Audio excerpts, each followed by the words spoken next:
सुबह सुबह जल्दी उठने के बाद बच्चों के लिए नाश्ता बनाना, उनके लिए टिफ़िन पैक करना, घर को साफ रखना, ये सारी हमारी ज़िम्मेदारी हैं और हम इन्हें बखूबी निभाते हैं और समय से पहले भी हम इन्हें पूरा कर लेते हैं। लेकिन कई बार अक्सर ये देखने को भी मिलता है कि गृहिणी पूरा पूरा दिन अपने इन घर के कामों में ही लगी रहती है, लेकिन फिर भी उसका घर साफ नहीं हो पाता है, व्यवस्थित नहीं हो पाता है। आज की इस वीडियो में मैं आपके साथ अपना मॉर्निंग का क्लीनिंग रूटीन शेयर कर रही हूँ। किचन में इस टाइम मैं आई हूँ, अब यहाँ पर मैंने नाश्ता बना लिया है, बच्चे सब स्कूल चले गए हैं। घर में सारे काम जो किचन का था वो हो गया है। अब जो है मुझे किचन की डीप क्लीनिंग करनी है। तो ये समय जो होता है ये ऑलमोस्ट 9:30 बजे तक का टाइम होता है। यहाँ पर मेरा नाश्ता बन चुका होता है, बर्तन धुल चुके होते हैं और यहाँ पर थोड़ी-सी डीप क्लीनिंग मुझे करनी होती है। दूध मैंने चढ़ा दिया है और अपना जो डीप क्लीनिंग का मेरा काम है वो मैं करती हूँ। देखिए दोस्तों, ये जो हमारा खाना बनाने का काम है, इसके साथ-साथ अगर जैसे हमारी ऊपर की क्लीनिंग होती है, सामान को रखना या बर्तनों को धोना, उसको अगर हम उसके साथ ही साथ करते रहें ना, तो बहुत सारा समय हमारा बच जाता है। हम बहुत सारी चीज़ों को करने के लिए अपने पास समय बचा लेते हैं। तो मेरा रूटीन ये है कि जब भी मेरा ये सारा किचन का काम निपट जाता है, नाश्ता का, तो मैं अपने जो डीप क्लीनिंग का काम होता है ना, थोड़ा-सा वो ज़रूर करती हूँ किचन में। तो कुछ चीज़ें तो ऐसी होती हैं जो मैंने ओपन में रखी हुई हैं, उनको साफ़ करना, उनकी डस्ट हटाना, उनको क्लीन करना, ये भी बहुत ज़्यादा ज़रूरी होता है। क्योंकि अगर हम इन चीज़ों को साफ़ नहीं करेंगे ना, तो इन पर और भी ज़्यादा ग्रीस जमती चली जाती है। धूल इतनी ज़्यादा जम जाती है कि आप फिर कितनी भी कोशिश कर लीजिए, वो साफ़ नहीं होती है। तो बीच-बीच में ना फिर वो हमें माँजने पड़ते हैं, तब जाके साफ़ होती है। तो यहाँ पर आप इनको दूसरे दिन या फिर तीसरे दिन एक रूटीन बनाइए, जो भी चीज़ें आपने खुले में रखी हुई हैं, बाहर किचन में रखी हुई हैं, ड्रॉअर के अंदर नहीं है, उनको आप क्लीन करेंगे, उनको झाड़ेंगे। ज़्यादा नहीं तो एक हल्के से गीले कपड़े से बस उनको पूछ दीजिए, वो साफ़ हो जाते हैं। इनमें ज़्यादा मेहनत नहीं लगती है, लेकिन अगर हम इन्हें लंबे समय तक छोड़ दें एज़ इट इज़ ही, तो इनको मेहनत फिर लगती है इनको साफ़ करने में। तो मेरा मानना ये है कि इन चीज़ों को अगर आप बीच-बीच में क्लीन करते रहेंगे, हफ़्ते में 2 बार भी क्लीन कर देंगे, तो भी काम चल जाएगा और ये सारी चीज़ें साफ़-सुथरी लगेंगी और आपका किचन भी साफ़ रहेगा, धूल-मिट्टी नहीं रहेगी। क्योंकि ऐसा तो नहीं होता है कि सारी चीज़ें हम अपने ड्रॉर्स में ही डाल दें, कुछ ना कुछ बाहर ज़रूर हम रखते हैं, जो कि हमारे काम करने को आसान बना देता है और फटाफट हम उनसे काम कर पाते हैं।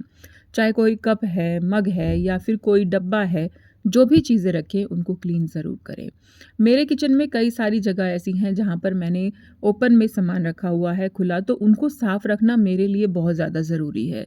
क्योंकि वो चीज़ें मेरे किचन को पूरा गंदा दिखाती हैं, जो कि बिल्कुल भी अच्छा मुझे नहीं लगता है। तो यहाँ पर सारे चीज़ों को हटा-हटा कर मैं साफ़ कर रही हूँ।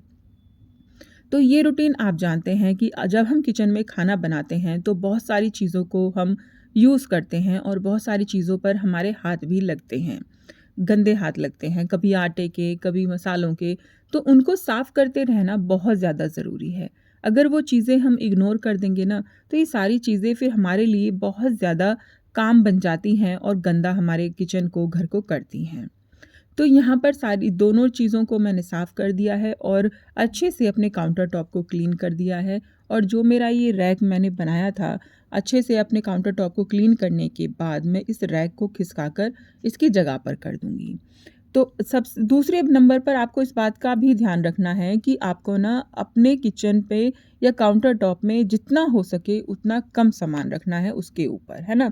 नेक्स्ट टिप हमारी यही है कि जब हम अपने काउंटर टॉप को खाली रखते हैं तो हमारा हाथ फटाफट चलता है और हम जल्दी-जल्दी खाना बना पाते हैं। अपने कामों को जल्दी-जल्दी निपटा पाते हैं।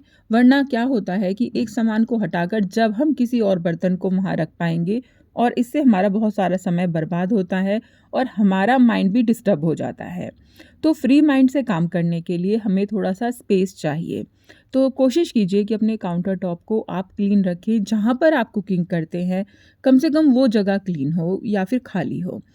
मैं जहाँ पर कुकिंग करती हूँ, वो जगह मेरी बिल्कुल खाली रहती है और वहाँ पर बस वो ज़रूरी चीज़ें आस-पास होती हैं, जो मुझे फटाफट चाहिए होती हैं।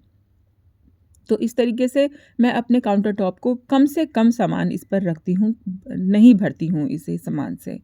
तो यहाँ पर मैंने दूसरी साइड में जो मैंने ये चौकी रखी हुई है, इसको भी झाड़ दिया है, पोंछ दिया है और इस पे जो भी मैं सामान रखती हूँ, वो भी ऐसा है कि जो फ्रीक्वेंट यूज़ होने वाला है और फटाफट लेकर उस चीज़ों को यूज़ कर लीजिए और फिर उनको आप वापस से उनकी जगह पर रख सकते हैं। तो हमारा किचन हम किस तरीके से खाना बना रहे हैं उसमें ये हमारे ऊपर निर्भर करता है।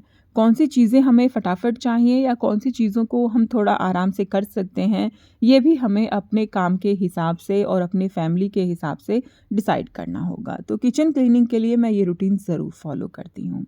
अब बच्चे स्कूल चले जाते हैं तो उनकी बुक्स वग़ैरह जो वो अपना बैग पैक करते हैं, मॉर्निंग में जल्दी-जल्दी या फिर कोई किताब पढ़ रहे हैं, उनको वो ऐसे ही छोड़ जाते हैं।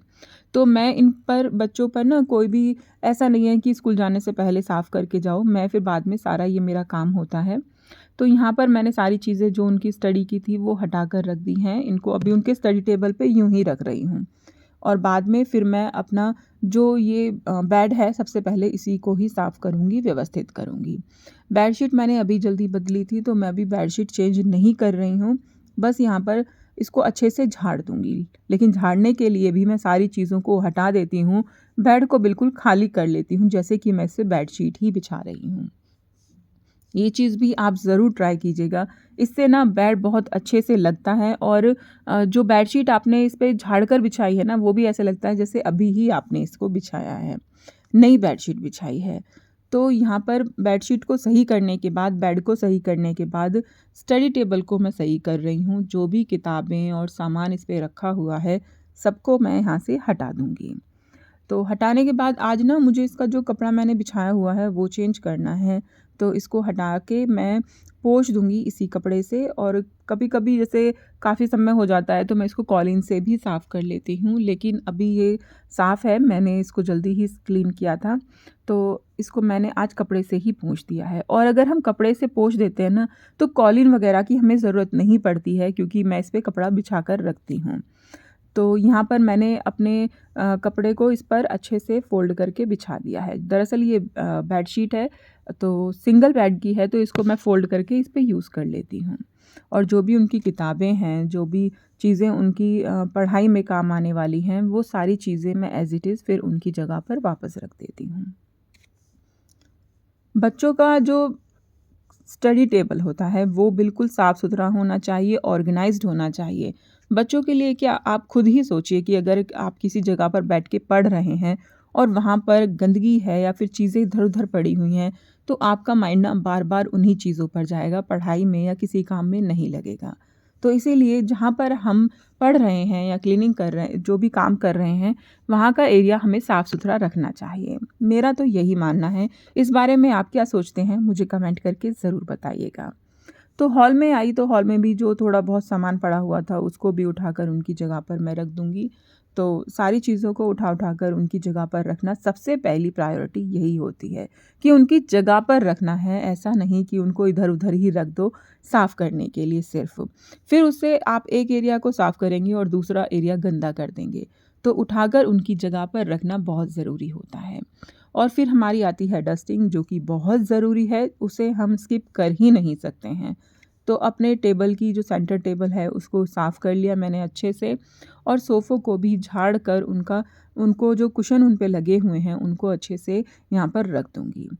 तो दोस्तों आपको वीडियो कैसी लगी मुझे कमेंट करके ज़रूर बताइएगा और अगर आपको वीडियो पसंद आती है ना तो वीडियो को लाइक कीजिएगा, चैनल को सब्सक्राइब कीजिएगा। तो सारे कुशन जितने भी हैं सबको हटा कर मैं अच्छे से यहाँ पर क्लीन कर रही हूँ और कुछ इस तरीके से मेरा मॉर्निंग का काम समय से पहले ही ख़त्म हो जाता है और बहुत सारी चीज़ें ना फिर आराम से हो जाती हैं। मेरे पास एक्स्ट्रा टाइम भी बच जाता है काम करने के लिए और कुछ एक्स्ट्रा अलग से करने के लिए। तो इस तरीके से होता है मेरा मॉर्निंग का क्लीनिंग रूटीन। आप क्या करते हैं? कमेंट करके ज़रूर बताइएगा।